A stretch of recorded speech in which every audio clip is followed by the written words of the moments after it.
Na asa na yung ating item ha. Bumaba po ang rating, approval at trust rating ng Pangulong Ferdinand Bongbong Marcos Jr.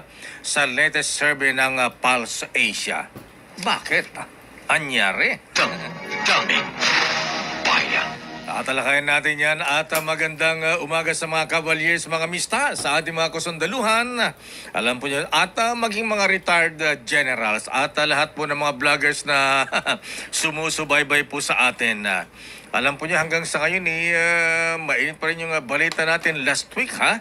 Ayan yung iba sinasabi fake news. Ayan hindi po fake news yun. Pinindigan na ating bubit ha. Na meron nag-walk out na general at ilan pa ha. Ayan kaya lang sabi nga natin alam po niyo mahabigan kaya dapat po ingat po tayo sa mga trolls. Ayan may mga anti, may mga pro. Ayan anyway, balikan natin yung issue ng walkout mahabigan ha. Klaruhin lang natin siguro din naman natin siguro wala natin kung merong spin, merong konting spin ng istorya o kaya nagkamali lang sila ng ng interpretation dun sa ating balita. Ayan. Kaya sabi natin iba yung yung command conference at conference. At wala tayong sinabi na ang pinag-walkoutan ay ang Commander-in-Chief. Para po sa mga hindi masyadong nakaintindi sa military parlance. Pagka sinabi pong Commander-in-Chief, yan po ay ang Presidente ng Republika, Presidente ng Bansa. Ayan. At bakit nga ba nagkaganon? Sinong pinag-walkoutan?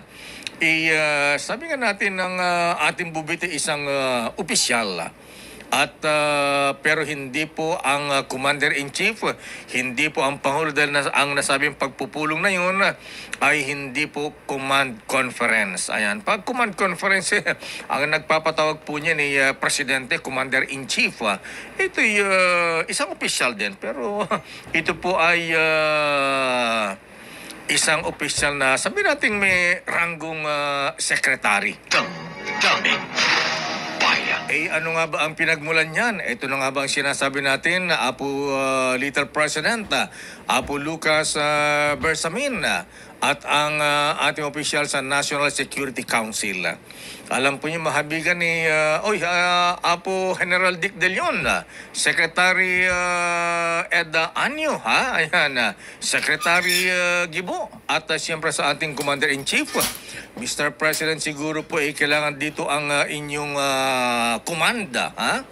Abay, dahil nakalungkot, aminin na natin na dahil sa hindi po pagkakaintindihan din ng ilan natin mga opisyal, mapa-civilian, mapa-military, masakit aminin po, Mr. President, pero parang wala pong nagtitimon, Mr. President. Kumbaga sa Philippine Harmonic Orchestra, ha? Wala po tayong conductor. Ayan, dapat may conductor, isang kumpas lamang po para hindi po tayo sintonado, ha?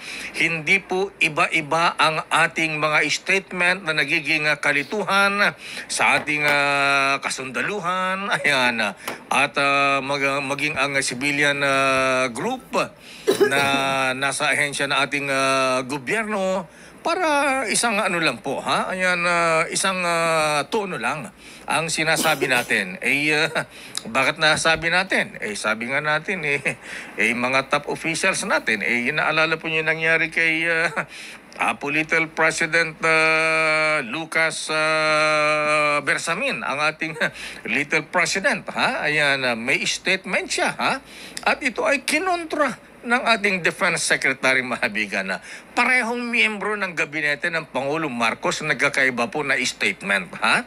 Abay, kung naalala po ninyo, ayan ang sabi ni Little President Lucas Bersamin, Apo Lucas at Secretary Gibo Teodoro sa Ayungin Incident na ikinasugat ng ilang sundalo at pagkaputol ng daliri ng isang tauhan ng Navy. Ayan, dahil sa ginawang agresibong aksyon ng China Coast Guard.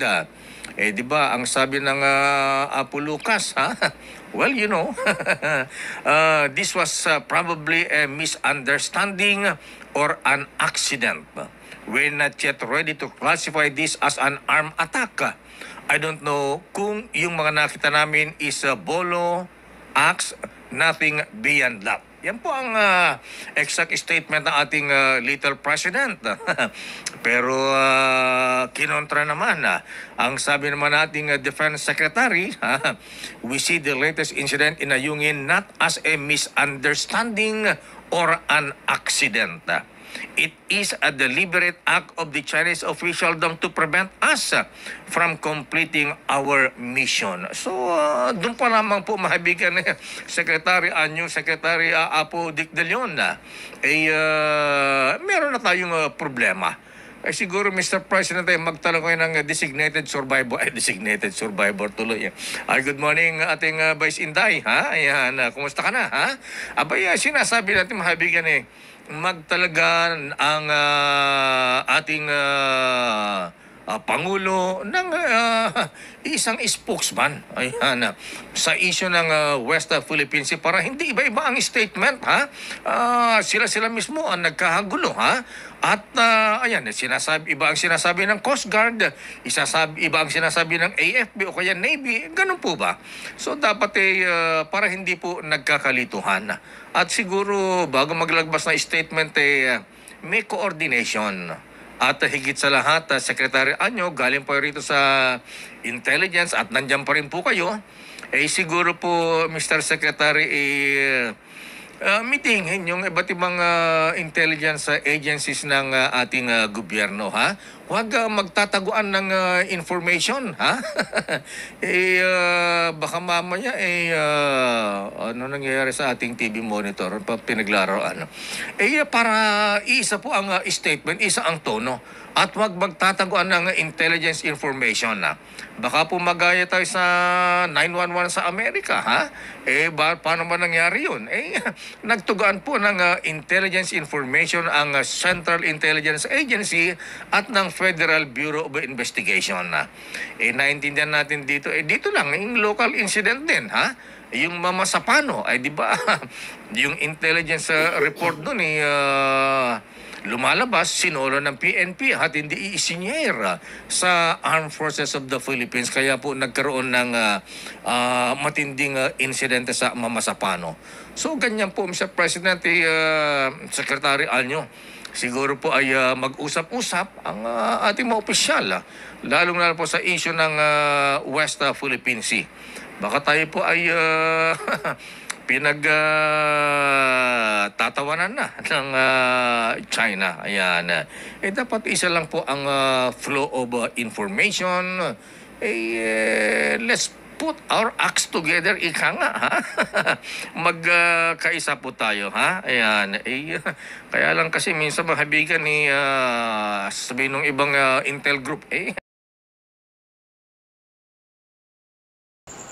Isang reklamo ang aming natanggap dito sa PV News Online. Patungkol ito sa isang bata na tinanggihan umano ng principal